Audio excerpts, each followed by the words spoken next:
Matt, did you guys have any COVID issues with the guys coming back or anyone coming back? No, not to my knowledge. Do you expect Sid Arias to be on the practice field this week? We're hopeful. We'll see if he can get out there and do some individual today. So, yeah, we're hopeful.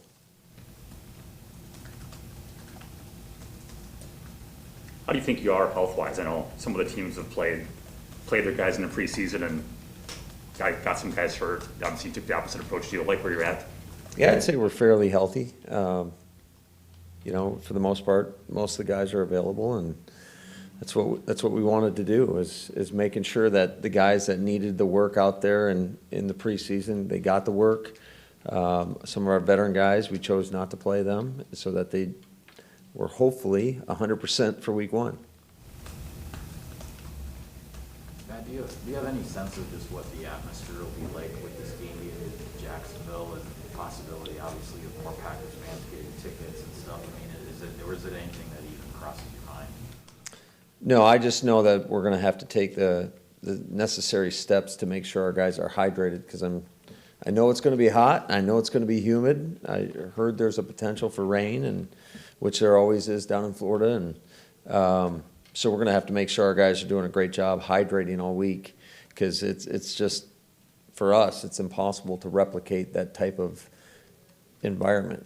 And so guys are going to have to be diligent and do what they need to. But as far as the atmosphere is concerned, yeah, I really have no idea in terms of the number of fans that are going to be there and, you know, Saints fans versus Packer fans, no idea.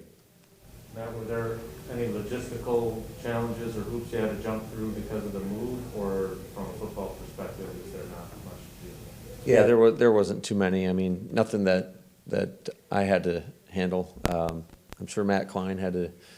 His hands were full a little bit in terms of just getting hotel reservations, and you know, it did mess with the schedule just slightly on Saturday. I know it's a longer trip, so but for the most part.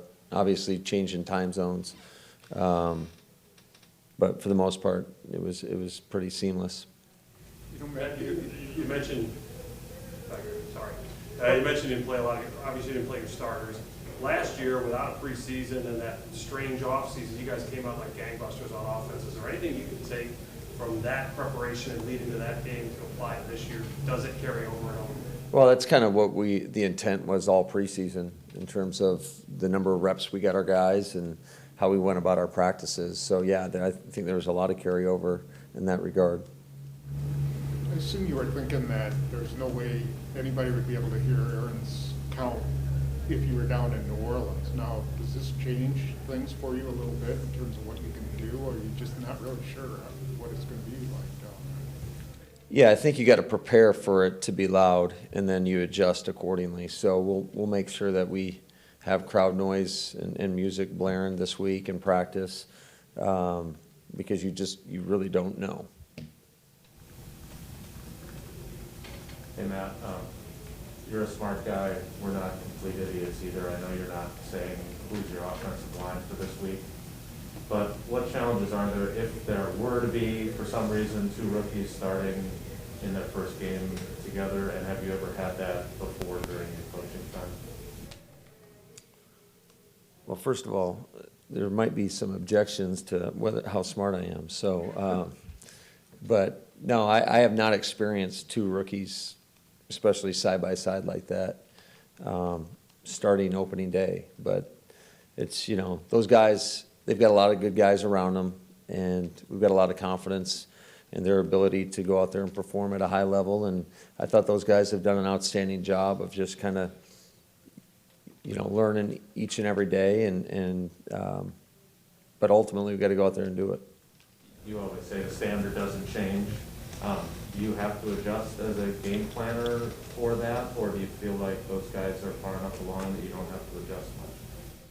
Well, if the situation calls for that, certainly we'll have a plan in place if, you know, something goes wrong. But, you know, for the most part, I think our game plan it hasn't affected anything up to this point. What do you think Randall Cobb can give you? Obviously, we didn't see a whole lot of them, even on practice field, a lot of days. Obviously, you have a lot greater feel for that than we do. Yeah, I think he's just a really great veteran that knows how to separate and knows just how to attack. You see it all the time when he's out there, how he attacks leverages of whoever's in front of him. He's very good at that, of being able to get an edge on a guy and put his foot down and separate. And certainly I think the rapport is there with Aaron. He definitely has a great feel for how he's going to break off some of his routes. And I think, he did a great job. But it's something that we're going to use him in the rotation. And, I don't want to wear him out. I want him there this is a long season. And so we've got a lot of confidence in that room in general. All 6 of those guys that could potentially be up. And so we'll kind of rotate through all those guys. Matt, your offense was super productive last year without a true slot guy, and now you have theoretically 2 if you don't want to wear out Randall. You've got Amari too. How does that change your offense when you have that at your disposal? Well, I don't think it's just obviously those 2 are probably more suited to go in the slot, but it doesn't mean they can't go outside. And certainly we're gonna try to continue to move Devontae around. I think Allen has done some great job for us in the slot as well. So we'll just it's kind of wherever the concepts kind of take shape and what decisions we make in that regard in terms of where we're going to put these guys. Have you done a lot of advanced scouting stuff on the Saints kind of leading up to this week, or are you just kind of pouring into, the game planning effort scouting this week a little? No, yeah, we've been working on this for a couple weeks, and the one thing that's so interesting about the beginning of the year is there's going to be some unscouted looks for both teams, and that's where you really got to trust your rules. Guys got to understand the ins and outs, and then you just got to be able to adjust on the fly, and but that's true of any week. I've got a lot of respect for Coach Payton, Dennis Allen, and just what they're able to do on both sides of the ball. So I know it's going to be a great challenge for us. Is today just a chance to get the players' legs back, or do you have some, a lot of things you want to work on today? It's gonna be a quick practice. We're out there for a little over an hour, and I don't want to wear these guys out. It's a long season, a long week, and you're always kind of worried about, or not worried about, but you just got to be mindful of the cumulative effect of having 4 practices in a week and where that gets you long term. Do you enjoy the week, having that in between? The extra week before? Yeah, this past week? Yeah, I thought it was great. It was great. Very rarely, too. And do you have a chance to kind of refresh at the beginning of the season in terms of from a coaching staff standpoint?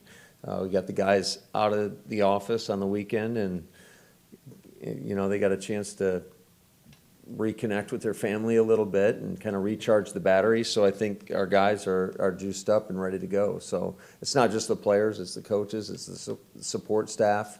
I think it was a really good experience for all of us, I believe. Is that especially so, given where your bye is this week, or this year? I mean, was it really important? Yeah, I think so, especially having that late bye, and then we'll have another opportunity, when we have the Thursday night game, where you get at least a day off to kind of recharge the battery. You said that about your coaches. Did you do that too? Did you get some time away, or did you come in anymore? It took a little time. I may have been in here yesterday, but Now, one other thing, we haven't talked to Zedarius all camp, so I haven't been able to ask him this. Do you know the genesis of his injury? Like when it happened or what it is? yeah, I mean, I know what it is. I don't know exactly how it happened, but I know what it is. Let's go to Zoom. Eric, go ahead. Matt, the new punter, Corey Morrow, we got word On Saturday afternoon, that the trade had become official. Did he get to Green Bay okay? Have you had a chance to meet with him? And do you see him as Mason's placeholder on the field goal? Well, that's the plan right now, and I did, he was just in our team meeting, and I know he's excited to be here, and we're excited to have him, and I can't wait to get to know him more and watch him go out there and perform. Stacey Dales? Coach, with Aaron Jones, it just feels like he gets better every year in some capacity. What have you seen from him? What excites you about Aaron Jones? A guy I think we often take for granted because he's so special. Yeah, to answer your question, Stacy, everything excites me about him. Just his ability from, obviously as a runner, but out of the backfield as a receiver. He does a great job in pass protection, and just how he is as a teammate. He's a great leader and provides a great example for all our guys, and especially the younger guys, on just how to be a pro.